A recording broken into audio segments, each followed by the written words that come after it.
அடகில் இருக்கும் தங்க நகைகளை மீட்டு 10 நிமிடங்களில் பிரைம் கோல்ட் ஹப் மூலம் அதிக விலைக்கு விற்க 7997990028 தொடர்பு கொள்ளவும். சம்மர் வந்தாச்சு. What's your plan for this holiday? எங்க கிட்ட விட்டுருங்க, நாங்க பாத்துக்கிறோம். GT Holidays. GT Holidays, South India's #1 travel brand. ஆதன் நேயர்களுக்கு அன்பு வணக்கம். ஆபரேஷன் சிந்தூர் தொடர்பாக அமைச்சர் ராஜ்நாத் சிங் அவர்கள் இந்த ஆபரேஷன் சிந்தூர் அப்படிங்கிறது வெறும் ட்ரெய்லர் தான், இதை இந்தியா தற்காலிகமாக நிறுத்தி வச்சிருக்கு அப்படின்ட்டு அவர் சொன்னது. அப்புறம் நம்மளுடைய பிரைம் மினிஸ்டர் சொன்னது. ஸோ இந்த ஸ்பீச்சஸ் எல்லாமே இந்தியாவுக்குள்ள இதை இந்தியர்கள் எப்படி எடுத்திருக்கிறாங்க அப்படின்ட்டு தெரியல. ஆனால் இந்த விஷயத்தை பாகிஸ்தான் ரொம்ப சீரியஸாக எடுத்திருக்கிறாங்க அப்படின்ட்டு தான் இப்போ நமக்கு வந்திருக்கக்கூடிய செய்திகள் எல்லாமே உணர்த்தும் விஷயமா இருக்கு. இந்தியா இப்போதிலிருந்து, அதாவது இனிமே நடக்க போற எந்த ஒரு தீவிரவாத தாக்குதலாக இருந்தாலும், ஏதேனும் ஒரு தீவிரவாதி இந்தியாவில் ஏதோ ஒரு மூலையில் எங்கேயோ ஒரு தாக்குதலை அவன் நடத்தினா கூட அதை கூட வாருக்கான, குறிப்பாக பாகிஸ்தானுக்கு எதிரான நடவடிக்கையை இந்தியா தயங்காமல் செய்யும் அப்படிங்கிற அந்த ஒரு புது ஷிஃப்டை இந்தியா பிரகடனம் செய்த பிறகு எந்நேரம் வேணாலும் தாக்குதல் நடத்தலாம் அப்படிங்கிற மாதிரியான அந்த மோடில் தான் இந்தியாவும் இருக்குது, பாகிஸ்தானும் இருக்குது அப்படிங்கிற விஷயத்த பார்க்குறோம். இதில் அதுக்கான என்ன காரணம் அப்படின்னு கேட்டிங்க அப்படின்னா, இப்போ கூட ரொம்ப ரீசெண்டாக ஒரு சிஆர்பிஎஃப் வீரரை நம்மளுடைய என்ஐஏ கைது பண்ணியிருக்கிறாங்க. இவங்க கைது பண்ணியிருக்கிறதுக்கான மிக முக்கியமான காரணம் என்னென்னா, ஒரு சென்சிட்டிவான ஒரு இன்ஃபர்மேஷனை அவர் பாகிஸ்தானுக்கு லீக் பண்ணார் அப்படிங்கிறதுக்காக அவர் கைது பண்ணியிருக்கிறாங்க அப்படிங்கிறத பார்க்குறோம். இன்னமும் கூட பல ஸ்லீப்பர் செல்கள் நம்மளுடைய நாட்டில் இன்ஃபில்ட்ரேட் ஆகியிருக்கிறாங்க.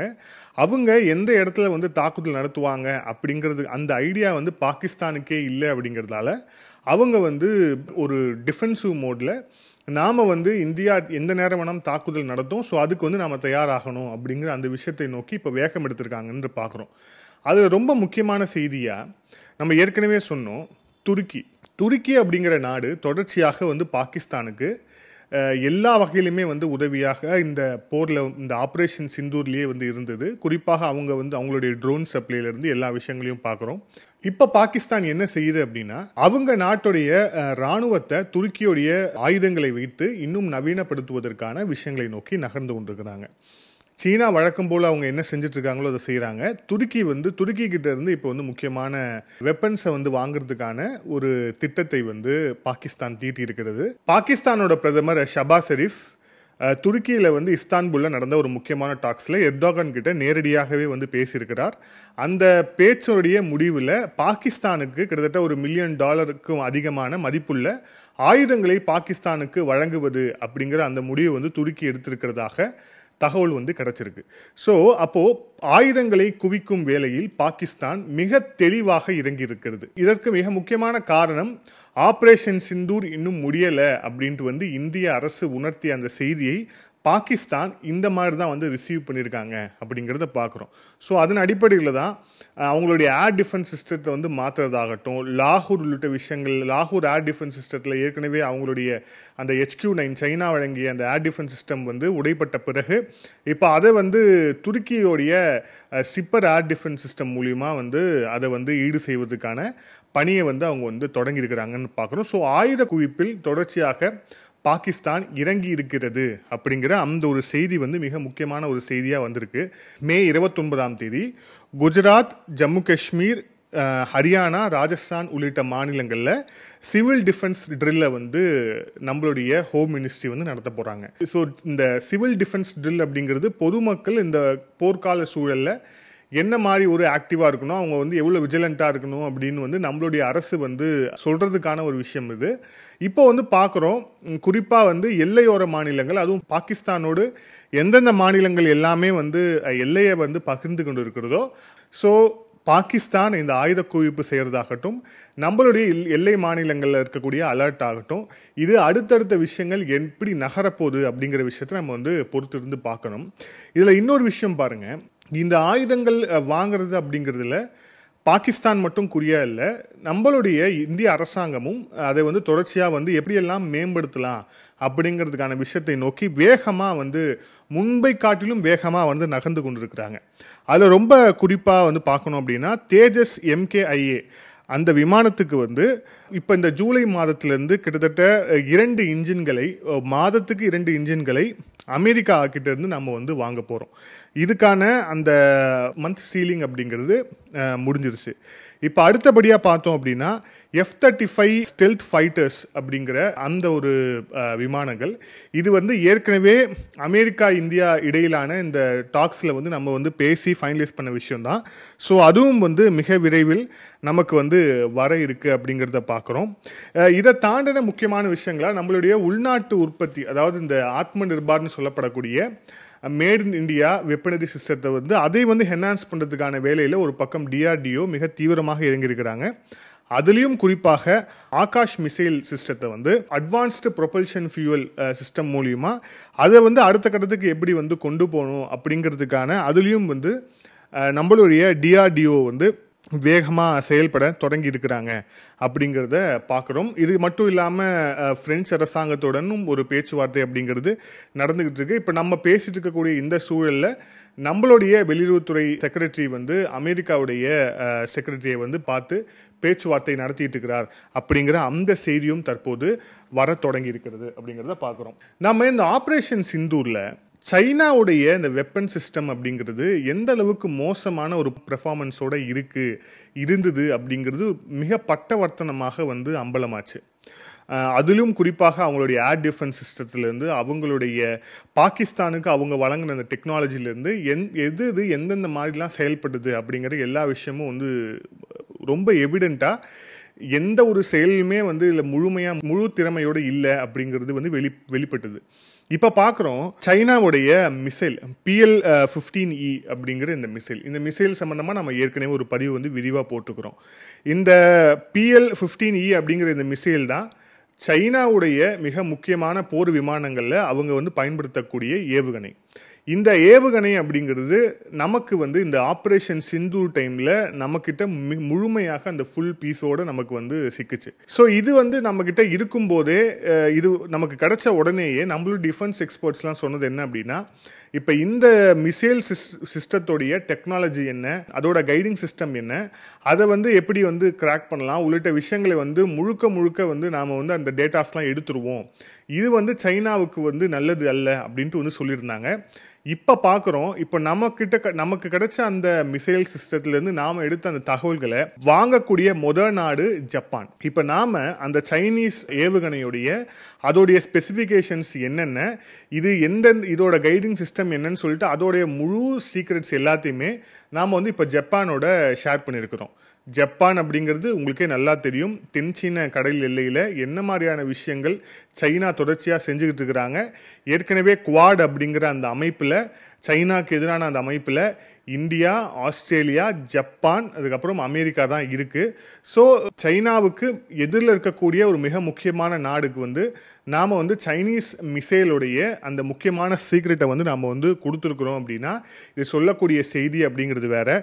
இனிமே PL-15E அப்படிங்கிற அந்த ஏவுகணையை சைனா அவங்களுடைய எந்த போர் விமானங்களில் வந்து பயன்படுத்தினாலும் சரி, அது எந்த வகையில் எடுபட போகுது அப்படிங்கிற மிகப்பெரிய ஒரு கேள்வி எழுந்திருக்கு. இப்போ இந்த செய்தி நம்மளுடைய தரப்புலேருந்து கசிய தொடங்கின உடனேயே இன்னொரு விஷயத்த டக்குன்னு வந்து பீஜிங் அரசாங்கம், சைனா அரசாங்கம் ஒரு விஷயத்த மாற்றிருக்கிறாங்க. அது என்ன அப்படின்னா, பாகிஸ்தானுக்கு அவங்க வந்து J-35A அப்படிங்கிற விமானத்தை வந்து தர இருக்கிறாங்கன்னு ஒரு செய்தி வந்துச்சு இல்லையா? அது நாமளும் பதிவு செஞ்சுருந்தோம். இதில் வர வந்து 50% வந்து ரேட் ரெடியூஸ் பண்ணி வேற கொடுக்குறாங்க அப்படின்ட்டு வந்து செய்திகள் வந்திருந்தது. இப்போ அந்த விமானங்களில் வழக்கமாக இவங்க செலுத்தக்கூடிய இந்த PL-15E அப்படிங்கிற அந்த மிசைலை வந்து அவங்க வந்து சேர்க்கலை.